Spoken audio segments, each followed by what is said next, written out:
Hello everyone, good evening.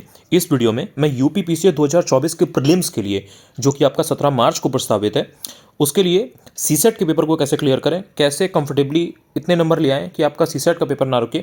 Basically आपको मालूम होगा कि 66 नंबर यानी कि 66 मार्क्स आपको 200 नंबर में से चाहिए होते हैं। जब आप इस पेपर को क्वालिफाई करते हो तभी आपका पहले का जो पेपर है वो एक्चुअल में वैल्यू रखता है, बिकॉज उसी के बेसिस पे फिर आपकी कट ऑफ डिसाइड होगी। लेकिन दूसरा पेपर पास होना, इसमें एटलीस्ट क्वालिफाइंग नंबर लाना बहुत ज़रूरी होता है, जो कि 66 नंबर है, 66 मार्क्स है।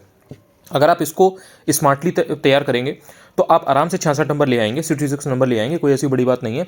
लेकिन अगर आप इसको हल्के में लेंगे, कैजुअली लेंगे, तो कहीं ना कहीं हो सकता है आप एक या दो नंबर से 4 नंबर से रह जाएं, और उस वजह से आपका जो पहला पेपर है, हो सकता है कि आप उसमें बहुत अच्छा परफॉर्म कर रहे हो, लेकिन आपका वो कहीं ना कहीं क्लियर ना हो पाए। इसलिए यूपी से 2024 को क्लियर करने के लिए बहुत ज़रूरी है कि आप सीसेट के पेपर को भी उतना ही ध्यान दें जितने में आपका एटलीस्ट इतना क्लियर हो जाए कि आपको कोई पहले पेपर के लिए दिक्कत ना हो। तो यहाँ पर मैं आपको यूपी का जो 2023 का प्रीलिम्स था ना, उसके थ्रू कुछ चीज़ें समझाऊंगा और आपको तरीका बताऊंगा कि आपको करना क्या है। उतना अगर आप फॉलो कर लोगे तो आप कम समय में इतने नंबर आसानी से ले आओगे कि आपका ये पेपर में आपको कोई दिक्कत ना हो, और फिर आप बाकी का जो ध्यान है वो अपने पहले पेपर पर दे पाओगे, जो जीएस का है, जिसके थ्रू आप आसानी से कट ऑफ क्लियर कर पाओ। तो यहाँ पर मैं आपको डेटा के साथ में समझाऊंगा। देखो, यूपी का 2023 का जो प्रीलिम्स था ना, सीसेट का पेपर था, उसमें हिंदी के आपके 25 क्वेश्चन आए हुए थे, इंग्लिश के 15 क्वेश्चन थे, इंटरपर्सनल एंड कम्युनिकेशन स्किल का जो सेक्शन होता है उसमें आपके 23 क्वेश्चन थे, रीजनिंग में आपको 21 क्वेश्चन देखने को मिले थे, मैथ्स के आपके 16 क्वेश्चन आए हुए थे। अब पहले यहीं पर मैं आपको एक मोटा एक चीज़ समझा रहा हूँ, उसको अपने दिमाग में बिठा लेना, एंड ये आपको अपने हिसाब से देखना है, किसी का कॉपी पेस्ट नहीं करना होता है। वो क्या है? वो ये है कि इसमें आपको 5 सब्जेक्ट देखने को मिल रहे हैं मेन, हिंदी, इंग्लिश, आईपीसी यानी कि interpersonal and communication skill, reasoning और मैथ। अब इसमें आपको ये करना है कि कोई भी 3 सब्जेक्ट आप अपने निकाल लीजिए जिसको आप अच्छे से करने वाले हो। जैसे या तो आप अगर इंग्लिश आपको ठीक ठाक आती है तो आप इंग्लिश के क्वेश्चंस ज़्यादा से ज़्यादा सही करना, मतलब 15 में से आपके 12-13 सही हो, 1-2 क्वेश्चन नहीं आ रहे हैं, कोई बात नहीं। अगर आपकी हिंदी अच्छी है, जो कि जनरली लोगों की होती है, तो हिंदी अगर आपकी अच्छी है तो उसमें 25 में से कम आप 20 सही करो, 20-21 सही करो, क्योंकि उसमें बहुत ही श्योर शॉर्ट ईजी टाइप के क्वेश्चन आते हैं। एंड मोर ओवर बहुत सारे कैंडिडेट्स ऐसे हैं जिन्होंने आर को एग्जाम अभी 11 फरवरी को दिया हुआ है, तो हिंदी उन्होंने कहीं ना कहीं 6 टॉपिक तो पढ़े ही है, तो वो 6 टॉपिक तो आप गलत करने वाले नहीं हो। और अभी मैं आपको आगे दिखाने वाला हूँ कि हिंदी में किन किन टॉपिक से क्वेश्चन आते हैं, तो आप समझ पाओगे कि आर की हिंदी की तैयारी आपको कितना हेल्प करती है सीसेट के पेपर में। तो या तो आप हिंदी अच्छी करो अगर आप हिंदी के प्रॉपर हो, अगर आपकी इंग्लिश वीक भी है तो इंग्लिश के अगर आप हो तो आप इंग्लिश ऑब्वियसली अच्छा करोगे, मतलब वो आपकी एक स्ट्रेंथ हो जाएगी। इसके अलावा जो इंटरपर्सनल कम्युनिकेशन स्किल है, इसमें क्या होता है ना, जो सीसेट में बच्चे फेल हो रहे हैं, उसके फेल होने के पीछे का एक जो मेन कारण है ना, वो ये है कि जनरली क्या होता है ना कि हिंदी या इंग्लिश में से एक सेक्शन वीक होता है लोगों का, कोई भी एक, या तो हिंदी वीक होगा अगर इंग्लिश के हैं, अगर इंग्लिश के हैं तो फिर हिंदी वीक होगा। उसके साथ में मैथ्स कई बार लोगों की ठीक होती है, कई बार वीक होती है, काफ़ी लोगों की, स्पेशली जो बायो सेक्शन के लोग हैं या जो आर्ट्स वाले हैं, तो उनका क्या होता है, आर्ट्स कॉमर्स के हैं तो उनका थोड़ा सा मैथ्स का जो सेक्शन है वो थोड़ा वीक होता है, तो वो मैथ्स में उतना अच्छा परफॉर्म नहीं कर पाते हैं। उसी के साथ में रीजनिंग में कुछ क्वेश्चंस के जो लॉजिक है, जो वहाँ पर जो यूज़ हुआ है, जो ट्रिक यूज़ हुई है, बेसिकली वो कभी कभी स्ट्राइक कर गई तो उसे निकल गया, नहीं हुआ तो 3-4 क्वेश्चन 5 क्वेश्चन रह गए। और प्रैक्टिस अगर नहीं की होती है बिल्कुल भी रीजनिंग में, तो होता क्या है कि कई बार समझ में ही नहीं आता है कि इसमें क्या कैसे होगा, क्या ट्रिक लगी है, क्या लॉजिक लगा है, तो रीजनिंग में भी कुछ क्वेश्चन गलत हो जाते हैं। और जो इंटरपर्सनल एंड कम्युनिकेशन का जो सेक्शन है ना, इसमें कहीं से ऐसी कोई बुक या कोई ऐसी सोर्स नहीं है एकदम ऐसे बंधा बनाया जिससे आपने पढ़ लिया, आपने रट लिया एंड आपके डायरेक्ट क्वेश्चन फंस गए, ऐसा नहीं होता। इसमें जो क्वेश्चन आते हैं थोड़ा सा ट्रिकी होते हैं, होते तो वहीं के वहीं करने वाले हैं, लेकिन ऑब्वियसली उसके लिए थोड़ा बहुत पढ़ा होना जरूरी है। मतलब आपको बेसिक कॉन्सेप्ट वगैरह और जो जितनी चीज़ें पीवाईक्यू में पूछी गई हैं एटलीस्ट आपको उतना आता, उतना नहीं आता है तो फिर आप कैसे क्वेश्चंस को अटेम्प्ट करोगे? कुछ कुछ ऐसी चीज़ें आती हैं जो आपने सुनी भी नहीं होंगी। तो फेल क्यों होता है इंसान? इसी वजह से। इंटरपर्सनल में क्वेश्चंस या तो वो अटेम्प्ट नहीं करता है बच्चा, अगर अटेम्प्ट किया भी है तो गलत हो जाते हैं, वो कहीं ना कहीं बैकफायर करता है। मैथ्स में जनरली हाथ थोड़ा सा वीक होता है, क्योंकि मैथ्स में क्या है ना, शॉर्ट शॉर्ट क्वेश्चंस होते हैं, आपको आंसर मिल जाता है। तो आपने अगर उसमें क्वेश्चन को अटेम्प्ट किया, आपको पता लग गया यार ये तो मेरा सही है, आपने 10 क्वेश्चन मैथ के अटेम्प्ट किए, अगर 8 सही है तो आपको पता चल जाता है यार ये तो मेरे नंबर कहीं नहीं गए। तो जनरली जिसकी मैथ्स वीक होती है, इंटरपर्सनल में वो अच्छे से करता नहीं है अटेम्प्ट, तो फिर सिर्फ और सिर्फ हिंदी, इंग्लिश और रीजनिंग बच जाते हैं। उसमें भी अगर आपने रीजनिंग में सही से किया नहीं तो हिंदी इंग्लिश के बलबूते आप कितना नंबर करोगे? उसमें भी अगर कहीं आपकी अगर इंग्लिश या हिंदी में से कोई एक सेक्शन थोड़ा सा वीक ही है, इतना अच्छा नहीं है कि आप पूरे पूरे नंबर करके आ रहे हो, तो कहीं ना कहीं आप रह जाते हो। तो सबसे पहले आपको ये देखना पड़ेगा कि हिंदी एक इजी सेक्शन है। अगर आप इंग्लिश मीडियम से बिलोंग करते हो, हिंदी में आप उतना स्ट्रॉन्ग नहीं हो, तो अभी ट्राई करो कि हिंदी में कम से कम आप 25 में से 15 क्वेश्चन के आसपास कर लो। जनरली हिंदी में 20 से 25 क्वेश्चन के आसपास आते हैं, ये इतिहास रहा है अभी तक का। तो इसमें आपको ध्यान रखना है कि कम से कम अगर आप 20 क्वेश्चन आ रहे हैं तो आप 15 तक कर लो, अगर 25 क्वेश्चन आ रहे हैं तो आप मोर देन 15 या 15 कर लो। इंग्लिश की अगर आप हो तब तो आप इंग्लिश अच्छे से करोगे ही। अगर आप हिंदी मीडियम के हो तो इंग्लिश में आप ये देखो कि यार 15 में से मैं कम से कम 8 से 10 क्वेश्चन कर लूँ। एंड मैं इंग्लिश में भी अभी बताने वाला हूँ आपको, तो एकदम शॉर्ट क्वेश्चन आते हैं इंग्लिश में। अगर आप वो टॉपिक देख कर गए हुए हो, थोड़े थोड़े भी, वो सब आपने हाई स्कूल इंटर में पढ़ा हुआ है। ऐसा नहीं है कि आपने उतना बेसिक पढ़ा नहीं है, और वही चीज़ें पूछी जाती हैं। तो उतना अगर आपने कर लिया तो आपके सॉरी, तो आपके 15 में से अगर 7-8 क्वेश्चन, 9 क्वेश्चन, 10 क्वेश्चन भी सही हो जाते हैं तो आपके लिए विन विन सिचुएशन है। और इंटरपर्सनल एंड कम्युनिकेशन स्किल में आप ध्यान रखिएगा, अभी मैं ऑब्वियसली आपको तरीका बता दूंगा, लेकिन इंटरपर्सनल एंड कम्युनिकेशन स्किल में आपको रिस्क लेना पड़ेगा। अगर आपकी मैथ्स अच्छी नहीं है तो फिर आपको इंटरपर्सनल में क्वेश्चंस को सॉल्व करना पड़ेगा। सपोज अगर 23 क्वेश्चंस आ रहे हैं तो उसमें कम से कम आप 18-19 क्वेश्चंस को सॉल्व करिए, जिन क्वेश्चंस में आपको एक भी ऑप्शन नहीं पता है। अगर किसी थ्योरी के बारे में बात की है, अगर मान लीजिए कुछ भी टाइप्स ऑफ नेटवर्क या कुछ भी बात की हुई है, अगर आपके उसके बारे में कोई आइडिया नहीं लग रहा है, कुछ हिंट नहीं आ रहा है, तब आप उसको स्किप करें। वरना आपको थोड़ा भी अगर ऑप्शन एलिमिनेट हो पा रहे हैं तो आप उस क्वेश्चन को अटेम्प्ट करिए। अगर आप इंटरपर्सनल में अटेम्प्ट नहीं लेंगे तो कहीं ना कहीं आपके लिए वो सही नहीं होगा, आपके नंबर नहीं बनेंगे, क्योंकि 23 क्वेश्चंस आना 100 क्वेश्चन में से कोई हल्का नंबर नहीं है, एक अच्छी खासी संख्या है प्रश्नों की। तो आप इनको पूरा का पूरा छोड़ नहीं सकते। अगर 23 में से आपने सिर्फ और सिर्फ 5-6 क्वेश्चन ही अटेम्प्ट किए, उसमें भी अगर आपके 2-3 गलत हो गए, तो फिर आप बाकी के जो सेक्शंस हैं जैसे हिंदी, इंग्लिश और रीजनिंग और मैथ्स, इसको फिर आप इन पर डिपेंड हो जाते हो, और इनमें अगर एक भी सेक्शन आपका डूबा तो फिर आपके लिए खतरा उत्पन्न हो जाएगा। तो इसलिए आपको आज बैठ करके ये देखना पड़ेगा कि आपकी स्ट्रेंथ कितने सब्जेक्ट्स में है और किस में आप जनरली बेटर परफॉर्म करते हो। जनरली जो एक यूजुअली बच्चे जिसमें स्ट्रांग होते हैं, जिसमें वो कंफर्टेबली कर पाते हैं, या जो पेपर का लेवल आता है, उसके हिसाब से किन में किस तरह से आप टारगेट कर सकते हो इसके आसपास के क्वेश्चंस। देखिए, हिंदी में आपको 25 में से 20 क्वेश्चन ऐसे मिल जाएंगे जो आप बड़ी आसानी से कर सकते हो। इंग्लिश में आपको 15 में से 10 से 12 क्वेश्चन आसानी से मिल जाएंगे। इसके अलावा रीजनिंग में 21 क्वेश्चंस के आसपास आते हैं, जनरली वही 20, 21, 22, 23, 18 ऐसे ही क्वेश्चंस आते हैं हर बार, अभी तक का जो इतिहास रहा है। इसमें आप 14 से 15 क्वेश्चन आराम से कर सकते हो। मतलब अगर आप बिल्कुल प्रैक्टिस करके भी नहीं गए हो ना, थोड़ा सा भी अगर आप कॉन्शियसली वहाँ पर अपना दिमाग चला ले जाते हो, क्योंकि एनफ टाइम होता है सीसेट के पेपर में, तो आप वहाँ पर आसानी से 21 में से 14-15 क्वेश्चन सॉल्व कर सकते हो। इसके अलावा मैथ्स अगर आप छोड़ देते हो पूरा सेक्शन, मतलब मैं मान के चल रहा हूँ कि आपको कुछ नहीं आता मैथ्स में, अगर आपसे बोल दूँ कि आप 20 के पाड़े में और 21 के पाड़े का गुणा कर दो, लाइक उसको मल्टीप्लाई कर दो 20/21 या 22, आप नहीं काउंट कर पाते हो, इतना भी अगर आपको नहीं आता है तो इंग्लिश आप छोड़ दो। लेकिन जो Hindi, English, interpersonal communication skill और जो रीजनिंग, ये 4 सेक्शन है, इनको आप अटेम्प्ट करो। इंटरपर्सनल में ठीक ठाक अटेम्प्ट करना। 23 में से अगर आपने 15-15 भी सही कर लिए, मतलब 23 में से 15-15 के आसपास आपको करने पड़ेंगे, और वो हो जाते हैं। अभी मैं तरीका बताऊंगा जो आगे, उससे हो जाएंगे, लेकिन 23 में से 15 आपको करने पड़ेंगे। रीजनिंग में 14-15 के आसपास आप कर सकते हो, हिंदी में 20 के आसपास आप कर सकते हो, इंग्लिश में आप 8, 10, 11, 12 जितना आप कर ले जाओ। इतना अगर आप करोगे, 2, 4, 10 क्वेश्चन आपके गलत भी होंगे, डेफिनेटली हो सकता है आपके 15 तक गलत हो जाए, लेकिन आपके सही इतने होंगे कि आप काट पीट करके नेट में आपके 80 के नंबर ऊपर आएंगे। 80, 90, 95, 92, 88 इसी के आसपास नंबर आएंगे। और सीसेट में यहीं पर मैं बता देता हूं, बहुत ज़्यादा टेस्ट पेपर का रोल नहीं होता है। अगर आपने सिर्फ और सिर्फ पीवाईक्यू को ढंग से किया हुआ है, 2016 से लेकर के 2023 तक के सीसेट के जो प्रीवियस ईयर पेपर है, उनको आप लगा के जाइए। रीजनिंग में हूबहू टॉपिक रिपीट होते हैं। अगर ब्लड रिलेशन से पूछा जाता है, ऑर्डर रैंकिंग से पूछा जाता है, 2 क्वेश्चन कोडिंग डिकोडिंग के आ रहे हैं, मिसिंग नंबर सीरीज आ रही है, मैट्रिक्स आ रही है, इन सबसे गारंटीड क्वेश्चंस आते हैं। कैलेंडर का एक क्वेश्चन आ रहा है, तो उनको पढ़ करके जाइए, डायरेक्टली आपको वहाँ पर टॉपिक मिलेगा, उसी टॉपिक से क्वेश्चन आया होगा। तो अब कई बार तो क्या होता है कि क्वेश्चन रिपीट हो जाता है, बस उसकी डिजिट चेंज होती है। कई बार अगर वो रिपीट नहीं होगा तो उसका दूसरा क्वेश्चन आएगा, हल्का फुल्का डिजिट में चेंज होगा, तो भी आप कर ले जाओगे। मतलब सेम टॉपिक से पूछा जाता है। मतलब जैसे कि मान लीजिए कि ब्लड रिलेशन आ रहा है, डायरेक्शन डिस्टेंस आ रहा है, या ऑर्डर एंड रैंकिंग आ रहा है, कोडिंग डिकोडिंग आ रहा है, तो शॉर्ट रहता है कि यार 2 क्वेश्चन कोडिंग डिकोडिंग के आ रहे हैं, तो आपको ध्यान रखना है कि कोडिंग डिकोडिंग थोड़ा सा देख करके जाना है। उसके जो बेसिकली फॉर्मूले होते हैं, या जो बेसिक चीज़ होती है ना कि इसमें ऐसे करते हैं, कभी कभी ये वाली ट्रिक यूज़ होती है, कभी कभी ये वाला पैटर्न यूज़ होता है, तो वो आपको पैटर्न थोड़ा सा देख लेना है। बाकी इतना रीजनिंग सबने प्रैक्टिस की होती है, क्योंकि और दूसरे एग्जाम्स भी लोगों ने दिए होते हैं। कभी यूपीएससी का कोई एग्जाम है, कभी बैंक का एग्जाम है, कभी एसएससी का एग्जाम है, तो जितने भी एग्जाम होते हैं उन सब में तो स्पेशली ये सारी चीज़ें आती हैं रीजनिंग की। वहाँ पर लेवल ऑब्वियसली थोड़ा सा हायर होता है, यहाँ पर आपको थोड़ा सा कम लेवल देखने को मिलता है, लेकिन आप वाकिफ हो उस चीज़ से, मेरा ये कहने का मतलब है। तो रीजनिंग आप उस तरह से कर सकते हो। पीवाईक्यू के डायरेक्ट ऑप्शन टॉपिक्स आते हैं, उनसे आप कर लोगे। इंटरपर्सनल कम्युनिकेशन के लिए क्या करें, मैं यहाँ पर एक तरीका बता रहा हूँ, बस इतना कर लो, इतना कर लोगे दिक्कत नहीं होगी। क्या करना है, आप जब पीवाईक्यू उठाओगे तो उसमें जितने भी क्वेश्चंस आए हुए हैं उनको एज इट इज आप समझ लो और रट लो। मतलब जो चीज़ें रटने वाली हैं उनको रट लेना, जो चीज़ें समझने वाली हैं उनको समझ लेना। जैसे उसमें बेसिक बेसिक कॉन्सेप्ट मिलेंगे। फॉर एग्जाम्पल आपको डेल्फी टेक्निक के बारे में मिलेगा, ये क्वेश्चन बहुत बार आ चुका है। सो डेल्फी टेक्निक देख लो कि एक्चुअल में क्या होती है, फॉर्मल एंड इनफॉर्मल कम्युनिकेशन क्या होता है, एक बार पढ़ लो कि अच्छा ठीक है फॉर्मल ये होता है और इनफॉर्मल ये होता है। तो इस तरीके से आप उसमें जो बेसिक बेसिक चीज़ें देखोगे उनको आपको पढ़ लेना है वहीं के वहीं। पीवाईक्यू से डायरेक्ट चीज़ें रिपीट होती हैं, जो उसके ऑप्शंस है ना उनसे डायरेक्ट क्वेश्चन बन जाता है। तो आपको इधर उधर से कहीं भागने की जरूरत नहीं है, कोई यूट्यूब वीडियो ये वो, इधर से किताब खरीद रहे हो 400 रुपये की, इधर से आप पेड बैच ले रहे हो, ये ले रहे हो, फिर कुछ नहीं।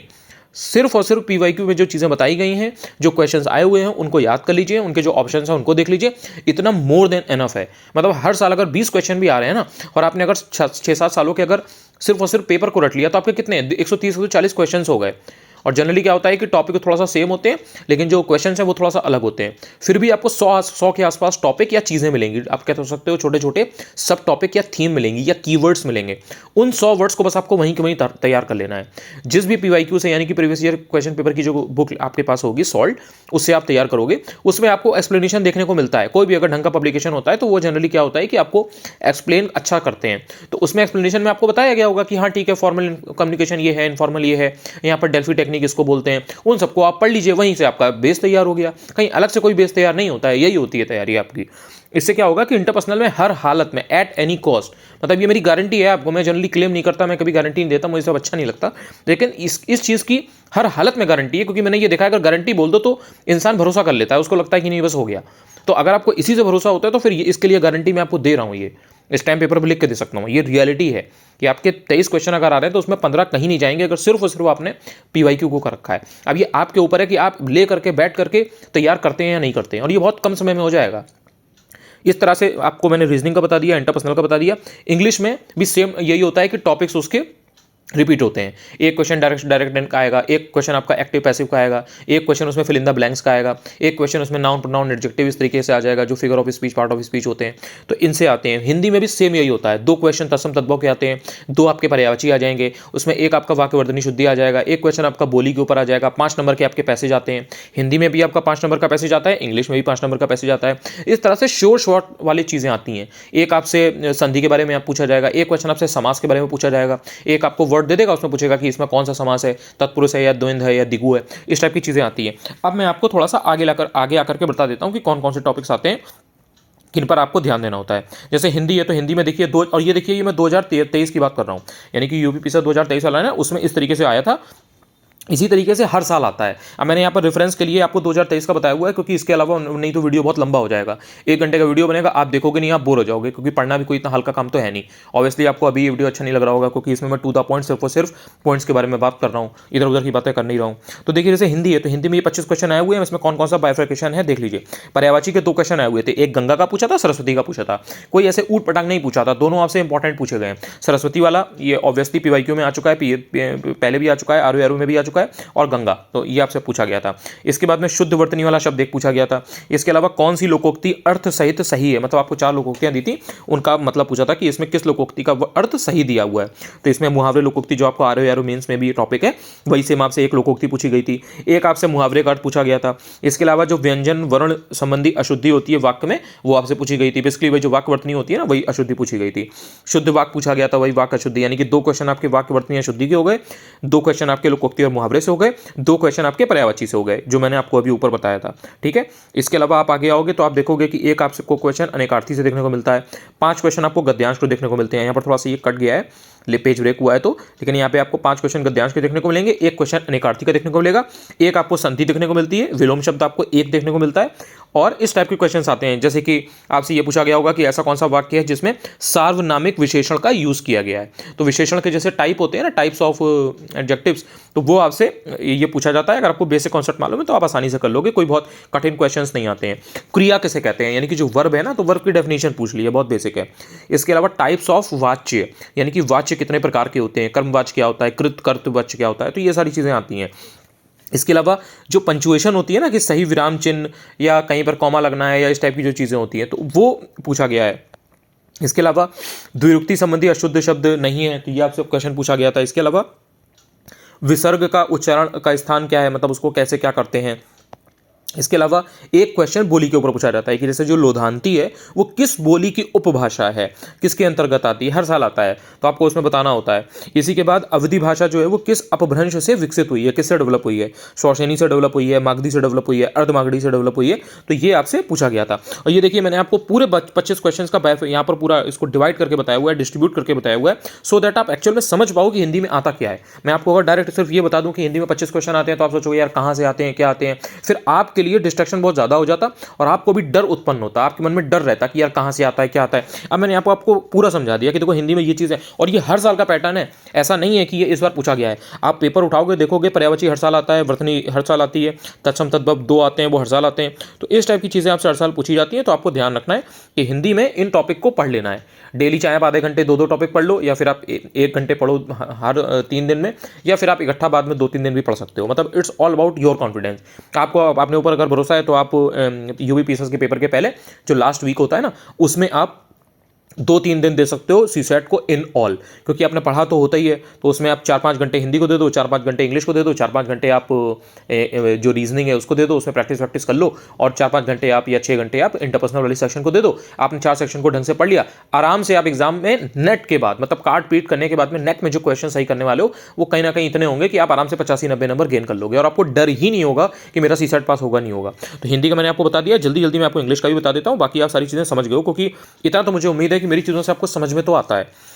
इंग्लिश में अगर बात करें 15 क्वेश्चंस की, तो इसमें क्या है 5 क्वेश्चंस आपके पैसेज के आ जाते हैं, एक क्वेश्चन आपका पैसिव आ जाता है जो मैंने आपको पहले बताया था, एक इसमें आपको वर्ड अपोजिट देखने को मिल जाता है, तो इसमें आपका रिसीड का पूछा गया था कि इसका अपोजिट क्या होगा, फिल इन द ब्लैंक्स आती है वही 1 नंबर की, देन इसके एक क्वेश्चन मतलब, इसके अलावा पंचुएशन का एक क्वेश्चन आता है जैसे हिंदी में आता है ना उसी तरीके से, इसके अलावा वर्ड मीनिंग आता है, सिनोनिम पूछा गया था, इसमें सिनोनिम पूछा जाता है, सिनोनिम एंटोनिम दोनों आते हैं, ठीक है।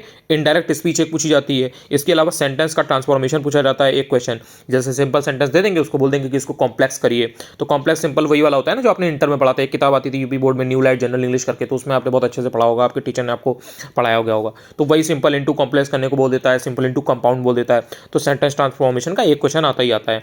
इसके अलावा मिस स्पेल्ड वर्ड होता है, बहुत ईजी क्वेश्चन होते हैं यार, 4 आपको वर्ड दे देगा, उसमें आपको स्पेलिंग बतानी होगी किसकी स्पेलिंग गलत है, तो इतना तो बता ही लोगे, मतलब इतना तो सब लोग कर लेते हैं, इसमें इतना प्रॉब्लम नहीं होती है। इसके अलावा मीनिंग ऑफ द फ्रेज एक आपको ईडीएम या फ्रेज दे देगा, उसमें कह देगा कि इसका मतलब बताइए, तो वो भी जनरली बहुत इजी वाला पूछता है, तो अगर आपने जो ऑप्शंस को भी ध्यान से देख लिया ना तो उसमें आप एलिमिनेट कर ले जाते हो, ताकि अगर आपकी थोड़ा बहुत भी बेसिक इंग्लिश है ना तो आप उससे सही कर ले जाते हो। बहुत ज़्यादा ऐसा टफ नहीं पूछता है कि अगर आपने इंग्लिश में बहुत ज़्यादा अच्छे से पढ़ाई कर रखी है या आपको चीज़ें याद हैं तभी कर पाओ, थोड़ा बहुत भी। अब जैसे पुटअप या इस टाइप के जो बेसिक वाले होते हैं ना उनका भी पूछ लेता है ईडीएम, तो उतना जनरली लोग कर लेते हैं। उसके बाद में सेंटेंस कंप्लीशन का, जैसे स्टेटमेंट दी होगी उसमें आपको सेंटेंस कंप्लीट करना होगा कनेक्टर वगैरह लगा करके, तो वो भी इजी होता है। तो ये मैंने आपको टॉपिक इंग्लिश के भी बता दिया, अब इसमें आप देख लो। अब जैसे वर्ड अपोजिट है, सिनोनिम है, ये इजी होता है, 5 नंबर के पैसेज के एकदम समझ लो इजी मनी होता है, मतलब इतने इजी क्वेश्चंस होते हैं 5 क्वेश्चन की, उसमें कहीं किसी का गलत नहीं होता। पैसिव भी इजी होता है, इनडायरेक्ट भी इजी होता है, फिल इन द ब्लैंक्स भी इजी होता है, सिनोनिम एंटोनिम के एक कोई दिक्कत नहीं होती है, मिस स्पेल वाले वर्ड और पंचुएशन ये भी इजी होता है। जनरली क्या होता है जो ईडीएम फ्रेज होता है उसमें कई बार लोग गलती कर जाते हैं, मतलब उसमें कई बार ऑप्शंस इतने क्लोज होते हैं कि उसमें इंसान एलिमिनेट नहीं कर पाता है।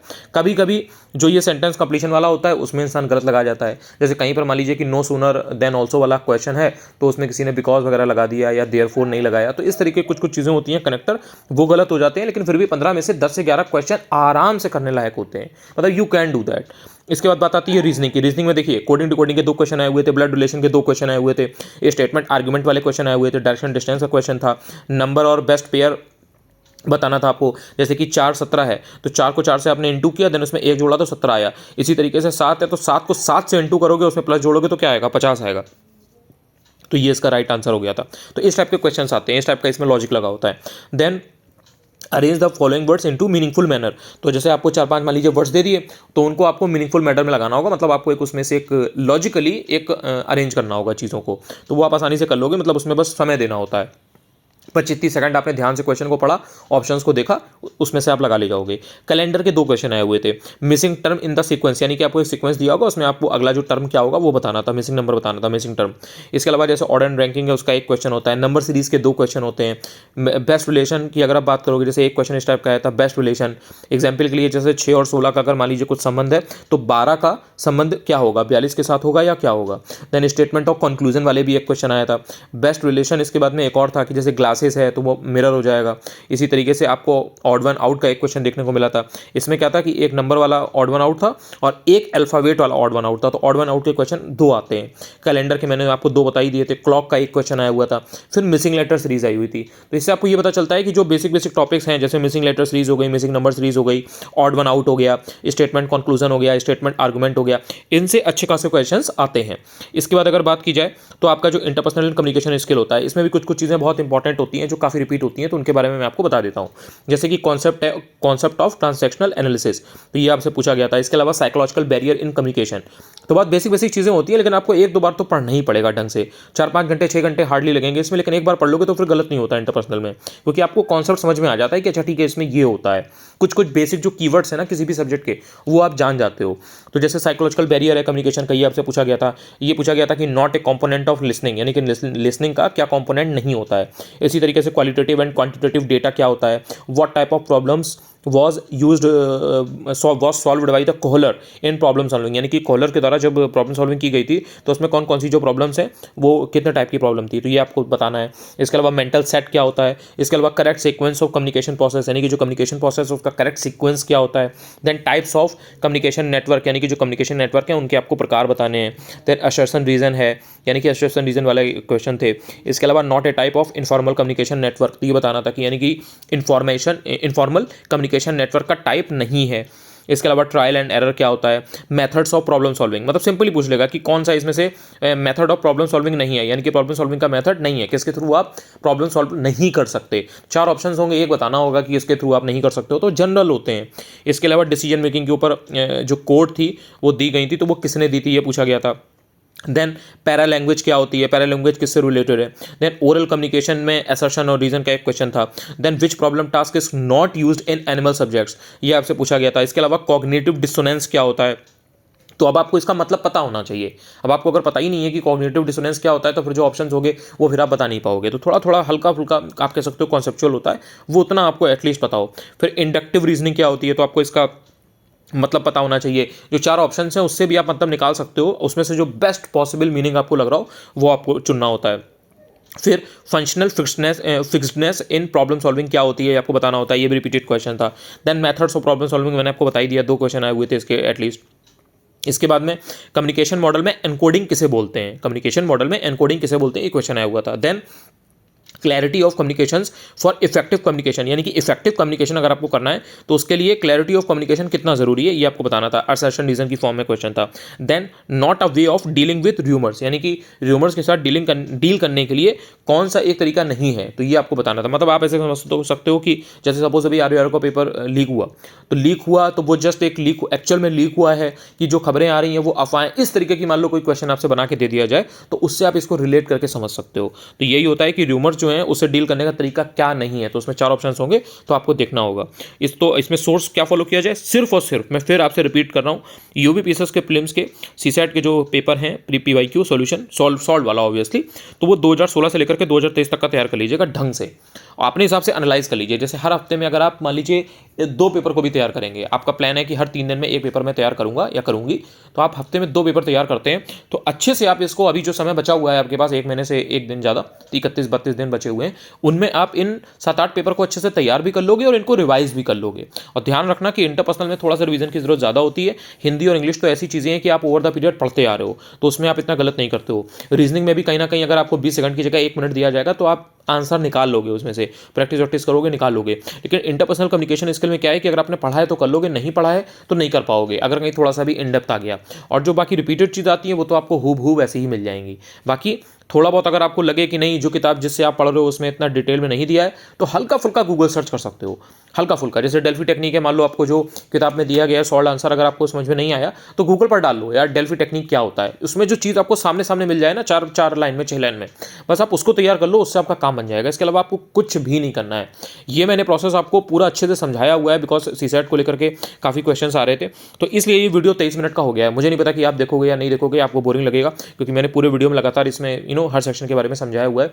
लेकिन जो व्यक्ति इतना कर लेगा उसे पहली चीज़ तो सीसेट में दिक्कत नहीं होगी, दूसरी चीज़ आपको कोई वीडियो देखने की जरूरत नहीं पड़ेगी, क्योंकि आप खुद अपने हिसाब से अपनी स्ट्रेटजी बना लोगे कि यार हिंदी में मैं इतना कर लूँगा, इंग्लिश में मैं इतना कर लूँगी, ये मेरा यहाँ पर इंटरपर्सनल में इतना तो हो ही जाएगा, और रीजनिंग या मैथ में से मुझे इतना करना है। मैथ आपकी, और मैंने ये जितना भी आपको बताया हुआ है ना, इसमें मैंने मैथ का एक क्वेश्चन नहीं बताया।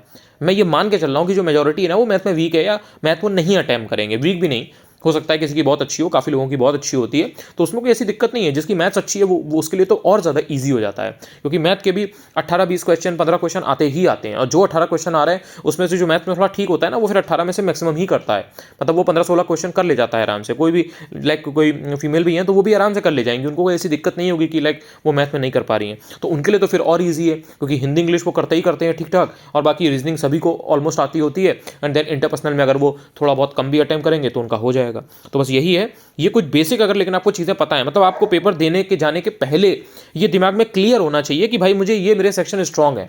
अब सपोज आपको मैथ में नहीं आता है, मैथ्स में आपको नहीं आती है, और आप वहाँ पर गए और आपने 10 क्वेश्चन अटेम्प्ट कर लिए जस्ट बिकॉज कि आपको लग रहा है कि अरे इसका आंसर निकल जाएगा, तो ऐसे नहीं होता है, ऐसे चीज़ें काम नहीं करती।